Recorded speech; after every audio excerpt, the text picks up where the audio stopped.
Hello à tous, donc me voici en chair et en os. Je tenais à mettre un visage sur la personne que vous entendez derrière l'écran.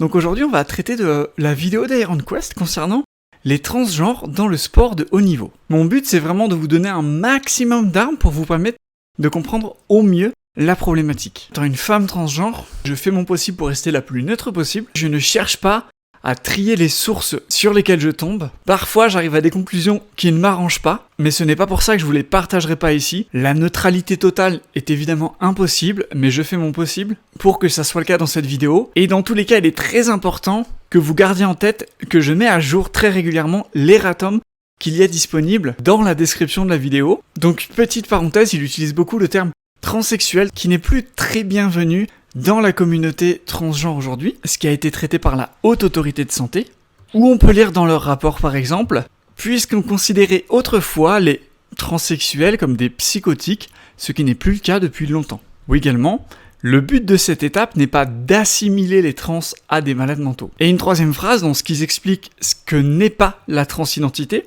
un trouble mental de type schizophrénie, avec des idées délirantes à thème de métaphores sexuelles. Je tiens également à souligner la qualité de la vidéo et du travail qu'il a fait, où on voit vraiment qu'il n'est pas là pour faire du buzz, puisque lui-même, justement, dès le début de la vidéo, va débunker. Les transgenres, c'est du vu et revu. On en a eu chez les Indiens d'Amérique, en Inde, au Japon et même dans les Balkans au beau milieu du XVe siècle. Bref, contrairement à ce que certains voudraient faire croire, le phénomène n'a rien de nouveau, et au contraire, c'est tout à fait banal dans l'histoire de l'humanité. Donc IronQuest, t'as fait vraiment du bon taf. Et par ailleurs, si jamais il y a des transsexuels parmi mes followers, ça m'intéresse énormément de savoir ce que vous pensez de tout ça. Mon but ici, ça va être de critiquer son contenu, mais de le faire vraiment d'une façon complémentaire pour rectifier certains points et en développer d'autres, ainsi qu'apporter des nouvelles idées qu'il n'a pas forcément développées. Et je tiens à préciser, le sujet étant très complexe, il y aura forcément des éléments subjectif, puisqu'on est loin d'avoir atteint un consensus. Je précise aussi que cette vidéo va essentiellement parler des femmes transgenres, puisque les hommes trans ont connu une puberté de fille, ils ont donc un retard physiologique important sur les cisgenres, et ils sont désavantagés en compète. Mais soyons lucides, comme ça ne dérange pas les cis, ça passe inaperçu et tout le monde s'en fout. Comme on peut le voir par exemple dans cette interview avec la Fédération de Powerlifting aux USA, où en fait, l'utilisation d'androgènes externes est interdite pour tous les membres. Donc sous-entendu, même les hommes trans qui ont un taux de testostérone bien plus faible que les hommes cisgenres n'ont pas le droit d'utiliser de la testostérone s'ils veulent avoir accès à des compétitions. Ce qui pose bien évidemment un énorme souci d'équité. Donc commençons par quelques points avec lesquels je suis totalement d'accord avec lui. La testostérone doit être contrôlée. Il est important que tout le monde comprenne que la testostérone est évidemment un énorme avantage sur les performances physiques. Je vais pas vous remettre le titre à chaque fois comme dans la dernière vidéo, vu que de toute façon, tout est en source dans la description de la vidéo. Donc voilà, on peut dire ceux qui ont reçu de la testostérone ont présenté des augmentations plus importantes que ceux qui ont reçu un placebo. La science démontre qu'un taux élevé de testostérone et d'autres physiologies masculines offrent un avantage de performance dans le sport. C'était pour que vous ayez les bases déjà. La mémoire musculaire. Il s'avère qu'après avoir été exposée à de forts taux de testostérone depuis l'adolescence, cette madame aura eu plus de 2 décennies pour construire un nombre très important de myocytes. Sauf qu'il existe un phénomène bien particulier qui n'a en rien été altéré par le changement de sexe, la mémoire musculaire. C'est un peu le même problème quand quelqu'un se dope pendant plusieurs années, décide un jour d'arrêter, et proclame ensuite à tout le monde qu'il est 100% naturel. Des travaux empiriques récents ont suggéré que les utilisateurs de stéroïdes, donc celles qui se dopent, ou ceux d'ailleurs, conservent une capacité élevée de réacquisition musculaire des années après avoir cessé d'utiliser des stéroïdes. Dans ce modèle, les myonoyaux sont permanents. Les muscles ayant été anciennement entraînés et formés, et les cellules précédemment hypertrophiées, même après l'arrêt d'un entraînement, le muscle s'atrophie mais ne perd pas ses noyaux. Donc ça veut dire que l'entraînement a modifié en profondeur les muscles et que ça ne se perd pas. Un squelette inégal. Sa structure osseuse est plus grande, ses mains sont plus grosses, sa mâchoire est plus imposante, tout est plus gros, et je ne pense pas que quelqu'un qui était un homme et devienne une femme doive être autorisé à combattre une femme. Les sports de combat doivent être traités différemment puisqu'effectivement, les femmes trans gardent un squelette plus grand, plus imposant et solide que les femmes cisgenres, et quand l'intégrité physique est remise en cause, il faut prendre des mesures supplémentaires. Comme par exemple le cite cet article de John Pike en 2020, concernant le rugby, où il parle vraiment de la notion de sécurité. S'il y a un risque accru de blessure en raison de l'inclusion des femmes trans dans le football, alors il est dangereux pour les femmes trans de concourir dans la catégorie féminine. Sous-entendu, dangereux pour l'intégrité des femmes cisgenres. Bien qu'il semble cependant que l'ossature des femmes trans ne soit pas non plus égale à l'ossature des hommes cisgenres. On se retrouverait là, donc pour les femmes trans, dans une espèce d'entre-deux en termes de squelette. Les femmes trans avaient une densité osseuse plus faible à tous les endroits mesurés, une plus petite taille de l'os cortical et une masse maigre inférieure par rapport aux hommes contrôle. La densité minérale osseuse était similaire chez les femmes trans de référence et inférieure à tous les sites chez les femmes trans par rapport aux hommes. Donc voilà, on se rend compte que les femmes trans peuvent pas être inclus avec les femmes cisgenres dans les sports de combat, mais pas non plus avec les hommes cisgenres. Donc là, on va probablement être sur la création d'une catégorie spécifique. Quatrième point sur lequel on est totalement d'accord, les conditions d'hormonothérapie doivent être plus dures. Sauf qu'à la date de l'épreuve, cette demoiselle de 15 ans était physiologiquement un garçon à 100%. Aucune opération, aucun traitement hormonal, juste la sensation d'être une nana. Les femmes trans pas hormonées ou hormonées depuis pas assez de temps ne devraient pas concourir avec les femmes cisgenres. Et je pense même que 12 mois d'hormonothérapie n'est pas suffisant, contrairement aux recommandations actuelles dans certaines fédérations. Puisque comme on peut le voir là, le taux de stradiol, de globuline liant les hormones sexuelles et la lipoprotéine de haute densité ont augmenté de manière significative à 12 mois et également de manière significative à 24 mois. Donc en prolongeant l'hormonothérapie obligatoire des femmes trans, cela augmenterait les chances d'atteindre une équité physique. Et on va avoir juste après des études qui en parlent. Et dernier point sur lequel je n'ai absolument rien à redire, la liberté d'expression des cisgenres. La coureuse qui est arrivée deuxième, Kate Hall, déclara juste qu'elle était frustrée tout en admettant ne pas pouvoir donner le fond de sa pensée sans avoir de problème. Les femmes cisgenres et les personnes cisgenres globalement doivent pouvoir s'exprimer sans avoir peur des représailles de certaines personnes trans très virulentes. Nous ne sommes pas éduqués à la transidentité aujourd'hui et parfois les propos de femmes cis peuvent être maladroits, mais nous devons vraiment faire l'effort de les écouter et de les comprendre et d'essayer de se mettre à leur place. Parce que si la carte transphobe est brandie dès qu'il y a des propos qui ne sont pas en faveur de l'intégration des femmes trans, on va pas s'en sortir. Et on a pas mal de cas, notamment Navratilova, qui a énormément lutté contre l'homophobie dans le sport, donc qui est vraiment déjà partisane de la cause LGBT, mais quand elle avait soulevé que les femmes trans ne devaient probablement pas concourir avec les femmes cisgenres, elle avait eu une foudre sur Twitter, et ça je trouve pas ça normal non plus. Donc premier point que je souhaite éclaircir. Les handicaps des femmes transgenres.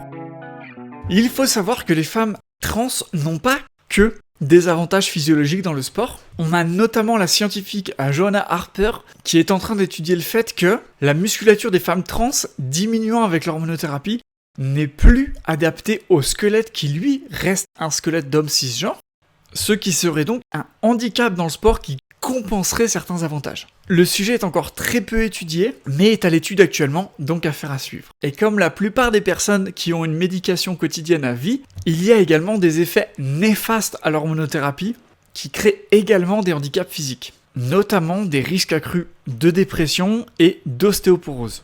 Également, il y a des preuves solides que le traitement par œstrogène chez les femmes trans augmente le risque de thromboveineuse de 5 fois. Le traitement par œstrogène, en particulier oral des femmes trans, comporte un risque relatif significatif de développer une maladie cardiovasculaire, presque le double de l'incidence de la population générale. Des effets secondaires les plus courants, bien que rares dans cette étude apparemment, la thrombeuse veineuse chez les femmes trans. Donc je ne sais pas si tous les inconvénients qu'ont les femmes trans compensent les avantages qu'elles ont, mais je pense qu'il est très important quand on veut étudier la question de se pencher sur les avantages et les inconvénients qui sont présents. Hello, c'est l'Axénia du montage.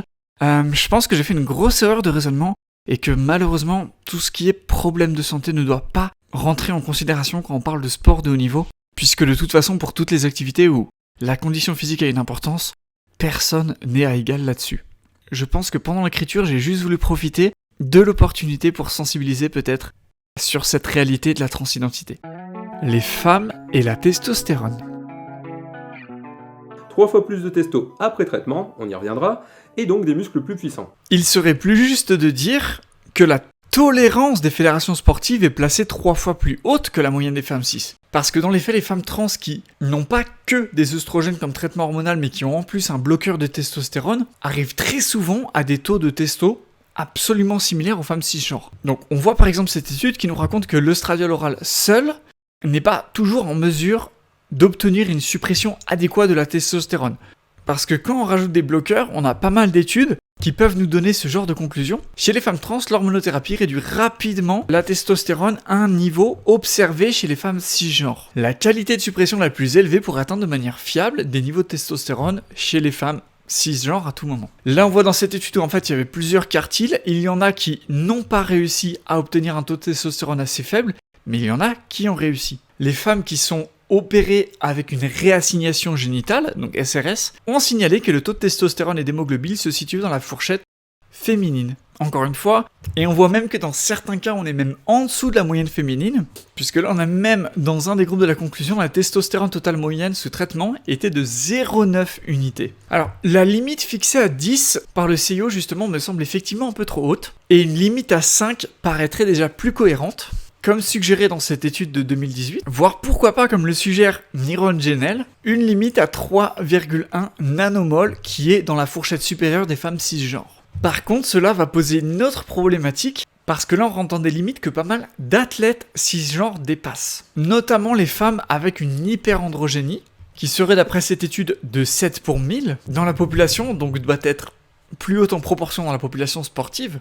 Également les femmes atteintes du syndrome des ovaires polykystiques, où les taux de testostérone atteignent souvent 6 nanomoles. Et oui, les sportifs de haut niveau sont très souvent avantagés par des prédispositions génétiques, une équité totale en prenant en compte la diversité des caractéristiques humaines est bien évidemment impossible. Un des cas les plus célèbres est Caster Semenya, qui pour le coup, après avoir eu beaucoup de records et beaucoup de médailles, a été déclarée comme intersexuée tant sa production de testostérone était élevée. Elle avait même été interdite de compétition avec d'autres athlètes dans son cas, où il était dit que les athlètes ayant un niveau de testostérone élevé sont considérés comme non éligibles, par exemple pour les courses de demi-fond dans la catégorie féminine.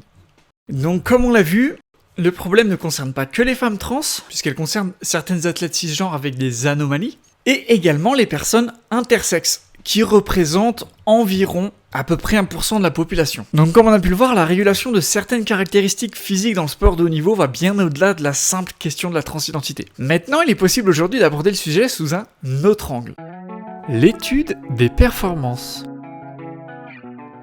Plutôt que de chercher absolument à tout comprendre au niveau physiologique et anatomique, il peut être pertinent de d'abord faire état des données, puisque dans certaines disciplines, les performances moyennes des femmes trans sont égales à celles des femmes cisgenres, malgré des différences anatomiques, sans avoir à attendre 15 ans pour parvenir à un tel résultat. Par exemple, cette première étude, faite sur certes 8 coureuses, je sais pas si on dit coureuses d'ailleurs, qui est un échantillon très faible, mais qui a néanmoins conclu que les performances étaient les mêmes que les femmes cisgenres en moyenne.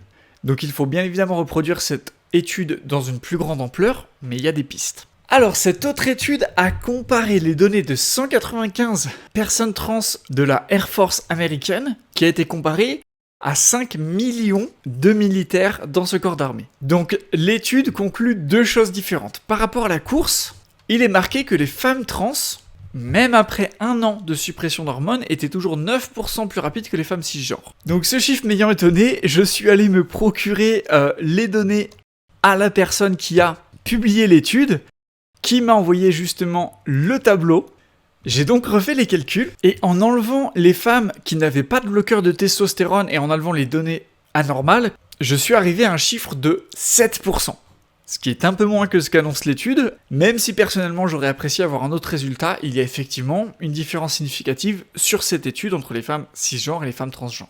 Et quand l'étude a isolé les cas à plus de 2 ans d'hormonothérapie, nous n'avons plus eu de différence sur les exercices de push-up et les exercices de sit-up. Donc c'est super intéressant, parce qu'on se rend compte finalement que sur les disciplines, on n'a pas les mêmes différences entre femmes trans et femmes cisgenres. Parfois, il va probablement falloir attendre 4 années d'hormones, mais dans d'autres cas, on se rend compte qu'en 2 ans d'hormonothérapie, nous sommes sur une équité de performance. Comme le suggère Lauren Bialystok, il faudrait peut-être déjà déterminer finalement ce qu'on entend comme femme dans le sport de haut niveau, ce qui nous permettrait de savoir à partir de quel moment une femme est trop avantagée pour le sport de haut niveau. C'est pour ça qu'il est peut-être intéressant dans certains sports, comme le suggère cet article d'Andrea Bianchi, je cite, « Je prétends qu'un système de handicap devrait tenir compte des niveaux de testostérone efficaces des femmes cis et transgenres, incluant bien évidemment les femmes anciennement dopées et les intersexes.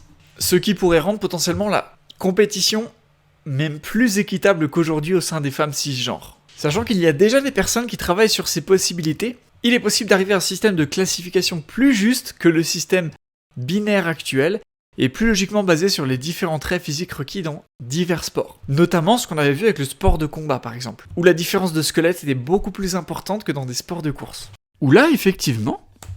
Pourquoi ne pas créer une catégorie spéciale pour les trans?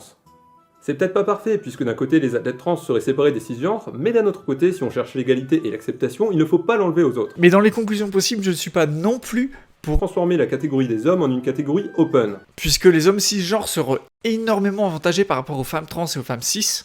D'autant qu'elles seraient séparées des femmes pour être parquées avec des mecs, ce qui pour le coup est effectivement transphobe. On peut oublier. La conclusion que je privilégie donc se base sur 3 points. Les catégories transgenres, intersexes et ex-dopés.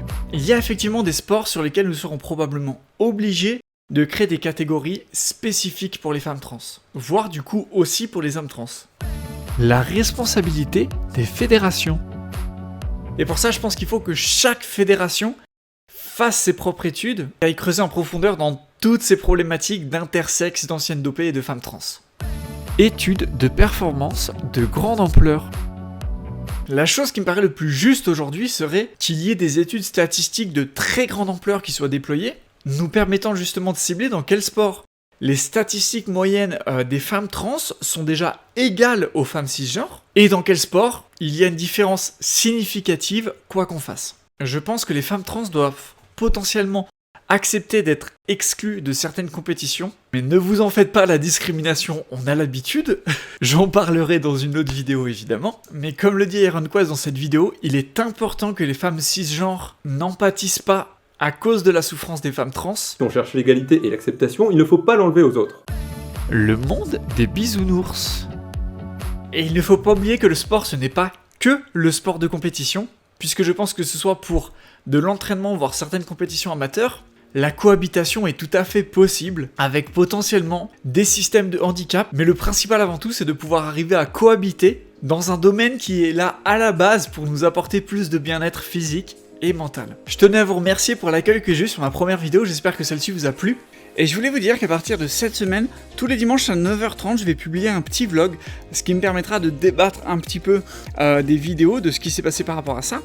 Je pourrais faire des annonces, je pourrais vraiment parler de tout et de rien, c'est un format où je pourrais me lâcher, qui sera donc en plus du format plus de vulgarisation les jeudis à 17h30. Et en attendant, n'oubliez pas que pour les sujets importants et ou qui vous tiennent à cœur, de vraiment essayer de faire l'effort de remonter à la source, de la source. Ciao à tous!